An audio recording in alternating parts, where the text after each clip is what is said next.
Instagram. We are 2 out of the 4 of Insineratehymn from Los Angeles, California.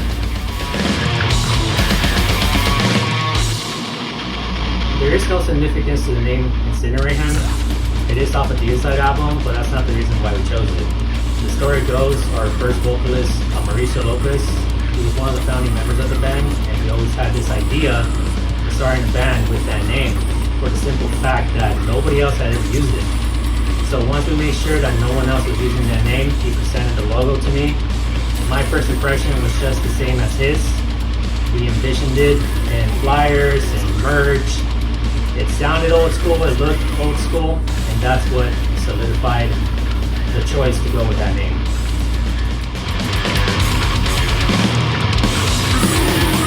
So part of the creative process of our second album, Disembodied, had a lot to do with kind of like situations we were in at the time, like dealing with fucking people that maybe they weren't all right in the head, like, I mean, different situations, both good and bad, you know. So it's funny because actually some of the lyrics like were about like people that we know, you know, like fucking compulsive liars, or even like when we were out fucking playing somewhere, I think it was in Fresno or something like that, or oh yeah, the whole like that abandoned town. Yeah, there's like a ghost town, dude. It was fucking funny. Just nothing but like a bunch of like, we were looking around, you know, I mean, not to say anything bad about that city or anything, but there was just a certain part where it was just all fucking deserted, nothing but drug addicts and junkies and stuff like that, you know, and it was a hopeless environment. It was crazy. Yeah. Like an abandoned lost city, and kind of deserted, like I said. But looking at that, you know, that's pretty much where we got the inspiration for some of the lyrics, and like I said, some people that we met along the way. Pretty much just inspiration, like for the lyrics and stuff. As far as music, we actually kind of wanted to take it a step forward from our first album. You know, we didn't want to continue to do the same shit. You know, every band has that first album where they kind of start off and they're trying to figure out what they want to do musically, you know, like trying to get each other's energy and stuff, trying to figure out what they want to do together. And I feel like the second one, we already had that energy together, so it was a little easier to kind of start the writing process to progress instead of trying to do the same shit. Yeah, we definitely wanted to have more direction on Disembodied as opposed to Moment in the Vision. One of the biggest goals for us was to combine our Swedish death metal influence with our American influences. So I would say the album ranges from Necrophobic to Carnage to Undiscipatory, and then with Monstrosity into Discontent. And that's what we wanted, you know, we wanted to become a little more technical, not too much, but also not repeat what we did on the first album. And we feel that we accomplished that, and we're seeing results with people that have listened to it. I actually saw on a review, they compared it to Hypocrisy's first 2 records, and to me that was a big thing, you know, because I was listening to Hypocrisy at the time as well, and they do have that fusion with Swedish death metal and American death metal. So, you know, it feels good to read that.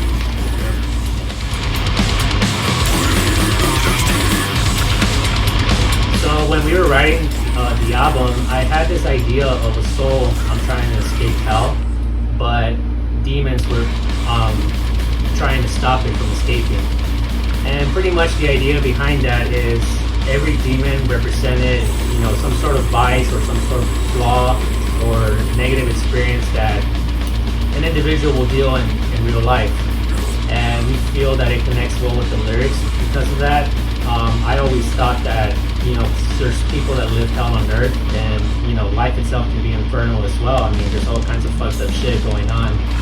So that's basically, you know, the idea behind the artwork. I just wanted it to look infernal, to also match with our sound as well. You know, we want to portray that sound and that look, so we needed an art cover like that.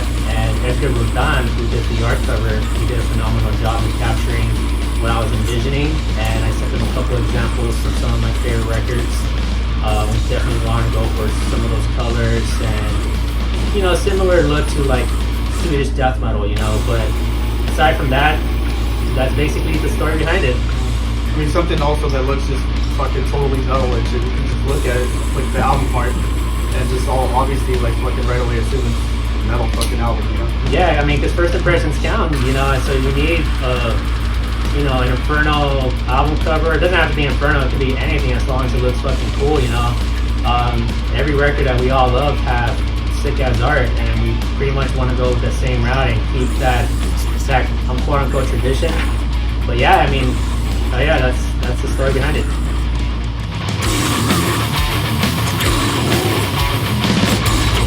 So the deal with Blood Harvest Records, I contacted them because I wanted Disembodied to be released in Europe and also out here in the US with Royal Life Records. When I contacted them, they told me that they were doing co-releases amongst each other, so that's how we got into the label. As far as the influence and production, not really. We just do what we do best. And once the album was done, I sent them some tracks and they were impressed. They were excited to release it. And, you know, we're definitely thankful for what they've done for this record, the support they have given us.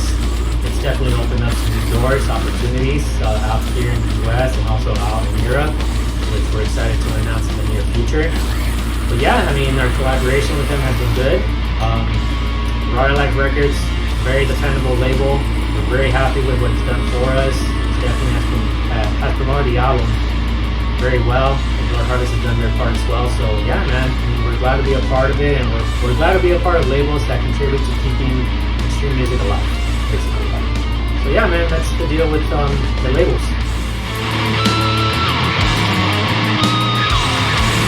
So I think, in my opinion, it is very crucial to have a record label. Even if you're like an upcoming band or a already well-known fucking established band, regardless of how big you are or how small the band is, like it's definitely fucking really necessary. Just because you want to fucking push your name to a bigger audience or people that might have never heard you before, you know, like the record labels also have to fucking help push, you know, like I said, to spread your name and all that shit. So it's definitely crucial. Yeah, it depends how ambitious you are. If you're somebody that's looking to tour and play on bigger festivals, yeah, look into a label, because a label will get you in contact with promoters, agents, and they will guide you in the right path. And definitely, if you want to get your name out there, I mean, it's necessary. If you're someone that wants to do it, you know, every once in a while, more independent, then you might not need a label. But I mean, it always helps to have a label. You know, make LPs, tapes, CDs. I mean, it's like distribution. So. Yeah, distribution. It's a big help. I mean, because for us, you know, we've gotten our copies for free. You know, it's very expensive. You know, it's a big investment, but a lot of these labels, like I said, you know, they want to keep extreme music alive. They like what's coming out. So yeah, I mean, for us, we do it because we're passionate about what we do. To make it a career, I mean, I don't think about that shit, to be honest. We're just having fun. We're doing it for people that like our music, for fans that we're making along the way. And we look forward to all the opportunities that are opening up, you know, touring, festivals. We meet people along the way and they help us continue, and fuck it, you know, like, again, it all comes down to how ambitious you are, and also making a contribution to death metal and the scene on a global level. Yeah, I mean, label or not, you know, we're gonna do it regardless, because we fucking love it, we love it. Yeah, pretty much, you know, like, we don't think about money, you know, it's not a business, you know, we're passionate about it, and when you're passionate about things, you know, good things will come. And if you're thinking about it from a money perspective, fuck off and do pop. Yeah. So my exposure to death metal, it's funny that we get asked this question because him and I have known each other since the 3rd grade, and we've been into extreme music since we were kids. But I would say my first exposure to death metal, actually, believe it or not, has to do with the Mortal's first album, Diabolical Full Moon Mystique. It's not a death metal album, it's a black metal album. And it's, in my opinion, the only immortal release. Don't even argue with me. But that was my exposure to death metal. I really liked the heavy sound that album had. It was raw. I mean, obviously there's heavier bands than that first Immortal album, but that will lead me on to listen to Deicide, to Mayhem's, what's it called, The Mysteries. Yeah, and then Sadistic Intent, and then from there into Carnage. And that's how I got into Swedish death metal, because of Crematory, you know. But yeah, my exposure had to be with Immortals, Diabolical Full Moon Mystique, you know, the fast drums, the rawness of it. Yeah, I mean, we've been into extreme music since kids, I mean, yeah, then we were pretty much exposed to it, like really as little kids and shit, you know. But pretty much, like I was back then, even in high school, I used to listen to like more thrashy stuff and all that. I used to like death metal, some black metal and shit too, but I was more of a fucking thrasher. But then eventually you want to start listening to something fucking more extreme, heavier and heavier and heavier. So I mean, the more bands you start discovering and shit, the fucking deeper you get into it, you know, pretty much. it's a lot of digging because then you start collecting LPs, CDs, and tapes. You know, I'm more of a LP type of person, and yeah, man. I mean, it's just you get hooked, and then you start discovering a lot of cool shit. You start finding out that there's even a scene. You know, growing up, like I didn't know there was a scene until I was in middle school. There's a band out here that we supported for many years, Horrid from LA. You know, shout out to them, even though they're disbanded at this point. But they were the band that got us into the LA death metal scene. You know, Horrid, you know, Black Castle Days, Unholy Lust, Execution. You know, yeah, man. You know, that's how we got exposed to death metal as kids. From going to big stores, you know, like Amoeba, and then finding out mom and pop shops that sold records, to discovering that there was a scene.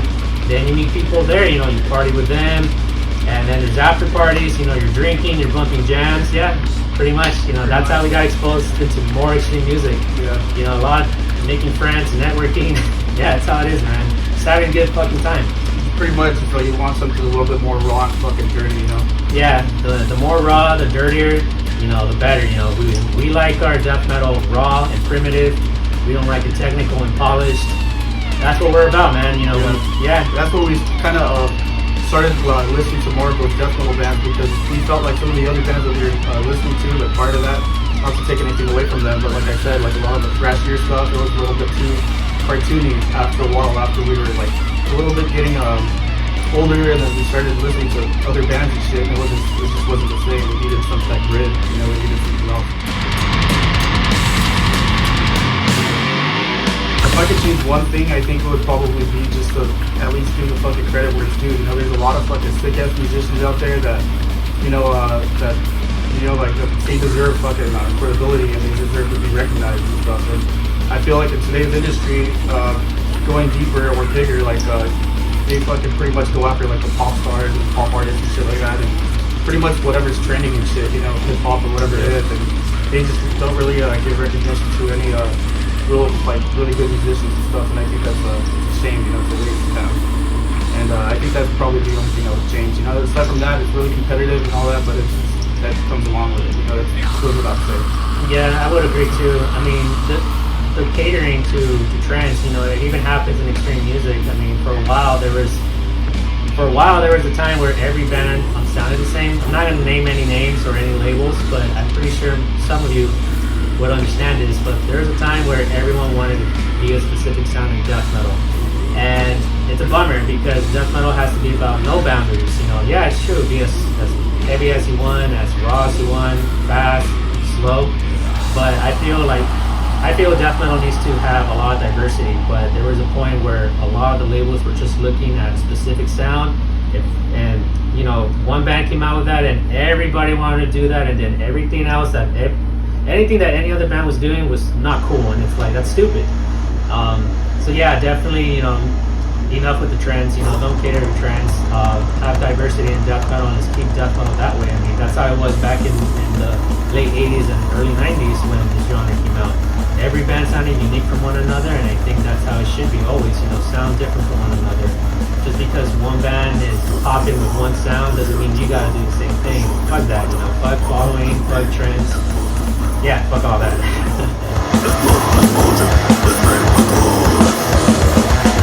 Any epic fails, not really anything I can think of personally. But I mean, every show you go to is going to be a hit or miss, you know, especially if you're going to a new city or a new fucking state or, you know, country. You know, it's pretty much it's a hit or miss. You don't know what to expect sometimes. You know, because there's big bands that show up that we've heard stories from. They show up and like expecting a full fucking sold out show, and there's like 10 people there. You know, even for bigger fucking bands. So luckily we haven't really encountered that. Or it's nothing that I could see. Because luckily for us, even on a fucking Wednesday night, you know, opening up for Gruesome or something like that, fucking sold out show, packed as fuck on a Wednesday, you know. But luckily we haven't really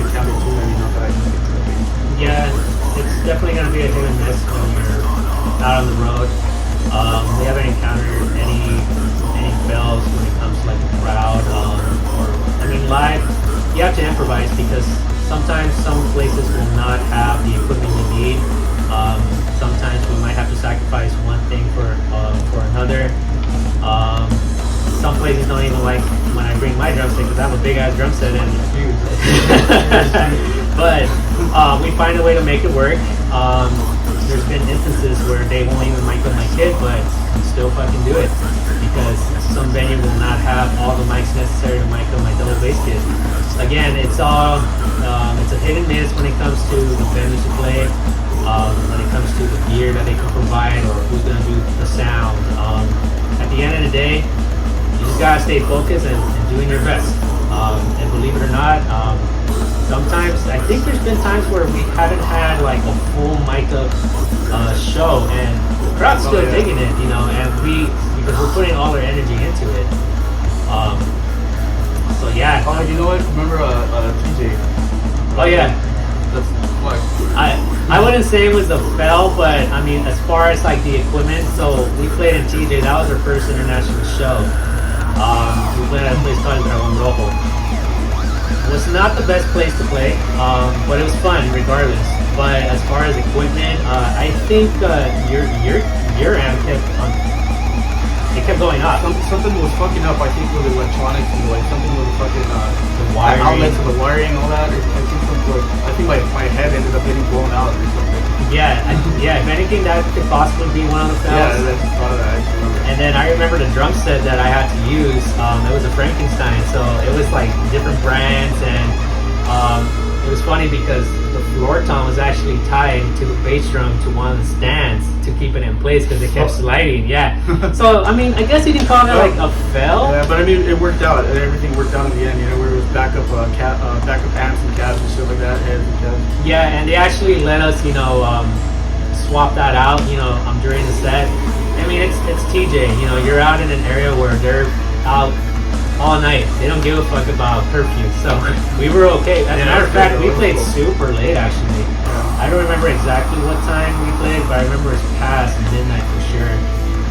But yeah, I mean, I guess you can say that was a fail. Somewhat, yeah. I mean, it was still a good, really good turnout. It was still a good turnout, you know. Like it was pretty cool, you know. It's, people were actually getting into fights during our set. You know, that was their pit. Yeah, like I think somebody got body slammed because the stage was so up high. The crowd was like down here, and then bam, like I could feel the vibration. You know, I was like, what the fuck happened? You know, but yeah, it was cool. But nevertheless, like I said, you know, it's a hit and miss. You know, you just gotta improvise and handle the scandal, and go with the flow.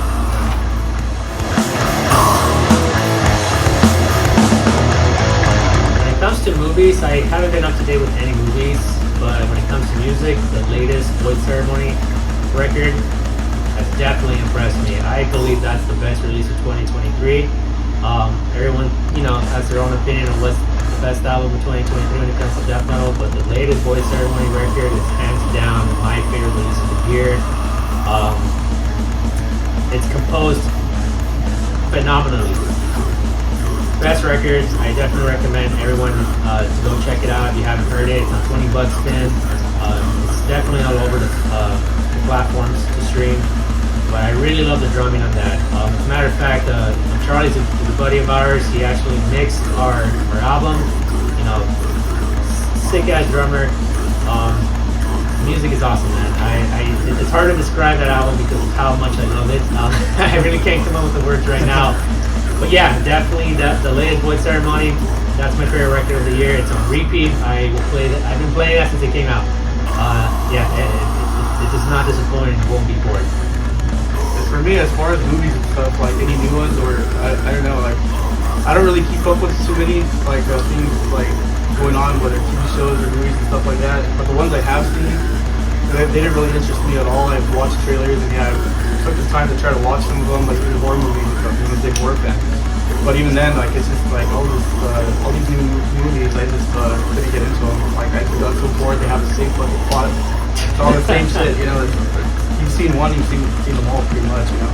Yeah, the quality of movies have definitely gone down, I would say. Yeah, dude. So Especially with horror movies. I feel like horror movies in the 80s were far more entertaining to watch. 80s, 90s. Yeah, I mean, the effects can be cheesy, but for some reason, like, they're far more grotesque Yeah. than all that CGI, Yeah. all that, whatever they use nowadays.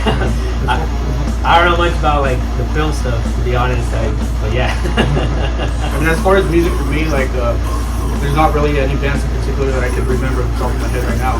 But pretty much all of the fucking Rotted Life, fucking discography, everything that they have, their catalog and shit, pretty much, like, that shit, they keep putting out a lot of good stuff.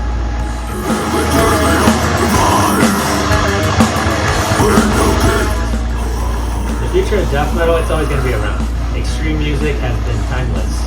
If we go back to, heavy metal, people still bump heavy metal. People still play thrash. People still bump black metal, death metal, funk, hard rock. Everything pretty much extreme, Yeah, hard rock at one point was extreme. Bands like Van Halen was considered extreme at some point in their day. Alice Cooper was considered extreme in his day. Shock rock, Kiss. We all know the history of Kiss, how there were churches protesting.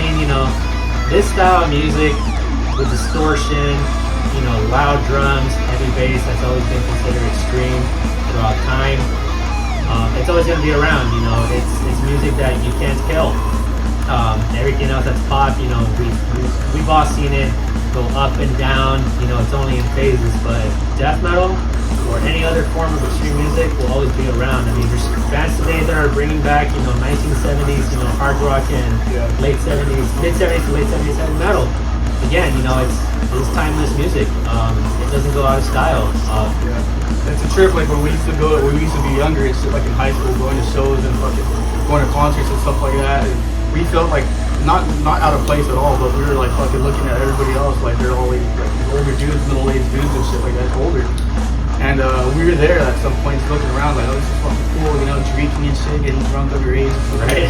And fucking now for us to be older and then looking at the crowd when we go to shows and concerts and shit like that, and there's fucking even younger kids, and we're like, fuck, dude, there's all these fucking this new generation and shit, so this is never gonna fucking die, dude, Yeah, there's always gonna be a new generation that wants to come out with their own bands. Well, we're those fucking old people now. Yeah. Kids, like. Yeah, man. There's always going to be a new generation that's going to come out with their own bands. We happen to start a band, and look what we're doing now. We're contributing to extreme music. And then years down the road, there's going to be a group of teenagers that are going to listen to us and other bands that came around the same time that we did and before, and they're going to start their own bands. It's always going to be around. Yeah, you can't kill extreme music. Death metal will always be around. Metal in general, it's never going to die. Fucking rock and roll, man. The death metal scene in LA is very diverse and very competitive. There's always shows happening every weekend and even throughout the week. Heavy metal shows, funk shows, to some thrash shows still happening around. Yeah, man, there's always something to do in LA. There's always bands to go check out and discover and support. As far as getting onto good shows and opportunities, it all depends who you know. There's definitely promoters out there that stand out from the rest. Out here, we have Born for Burning, the LG Ensemble, Charged Noise, Church of DA Day, and Mid-State Metal Fest, they're holding it down for LA, and not just LA, but other parts of California, and even outside of California as well. I know Born for Burning is doing stuff in Texas and out in the East Coast, and I think they even do stuff out in Europe with, because they do like these DJ nights. So it's not just shows, there's these nights where they'll DJ, heavy metal, death metal, thrash, speed metal, black metal. There's always a function to go to hang out, have a beer, party, have a good time. It's fun out here in LA. Yeah, it's definitely the hub of everything, as they say. You can't miss out. There's no excuse to miss out, to be honest. If you're missing out, then you're lame as fuck. It's like you said, like about there's like really there's a lot of competition. But even then, within the bands, a lot of the death metal bands from LA, there's still nothing but fucking pure support from everybody and shit. Like from all the bands and shit, we all kind of fucking support each other and stuff. So it's pretty cool. Yeah. Competitive nonetheless, but it's really supportive of all each other. Yeah, most definitely. There's support amongst each other. Most of us have have been able to hook up and do some sick ass shows together, some tours, play some festivals. Yeah, man, it's competitive, diverse, but it's also a supportive scene, most definitely.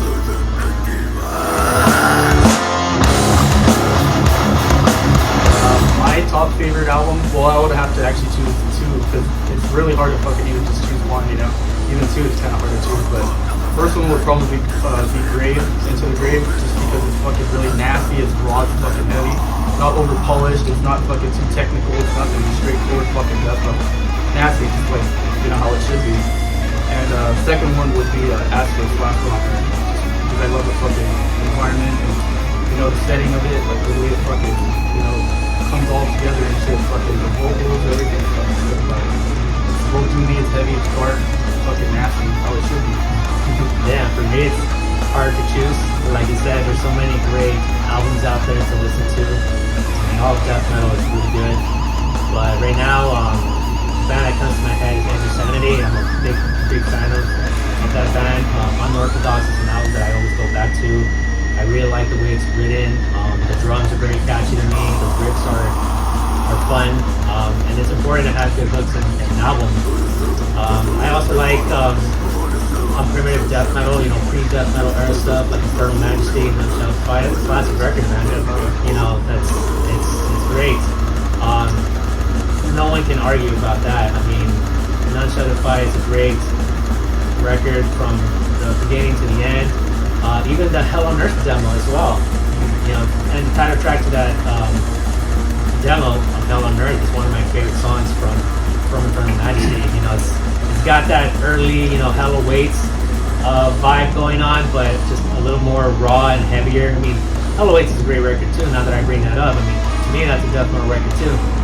But for some reason I thought you were going to bring up fucking Beneath the Remains. That's funny because I got it tatted right now.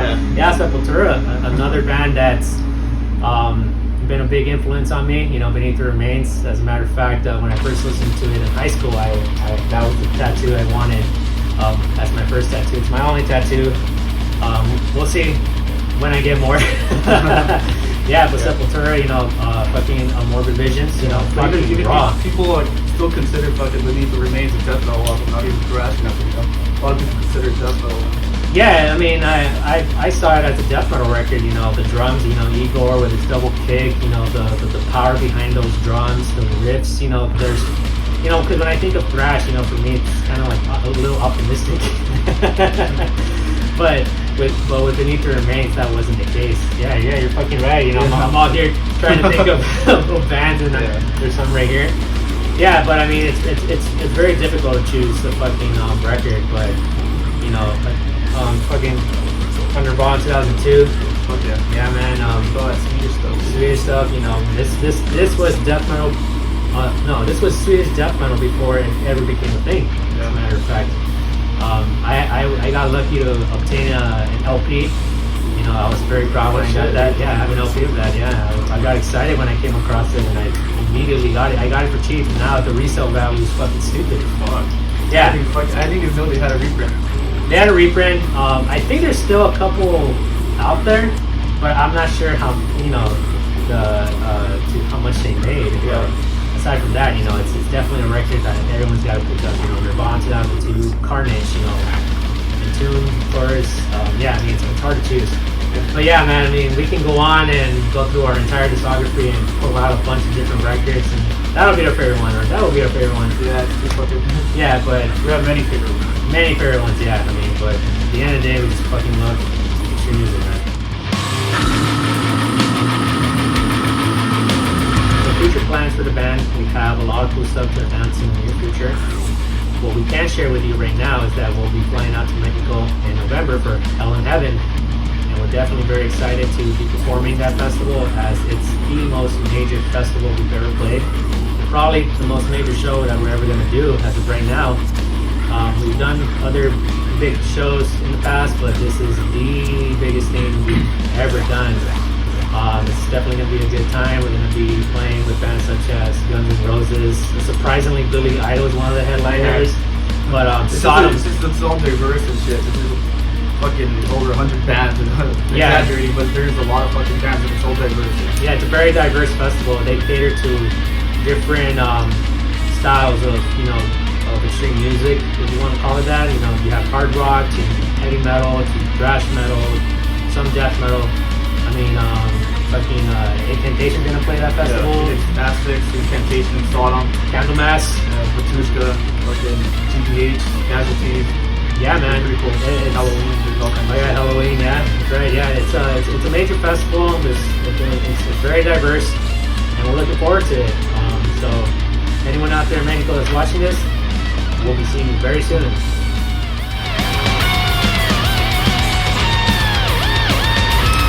So if you stuck around with this boring ass Q&A, we encourage you to subscribe to our YouTube channel.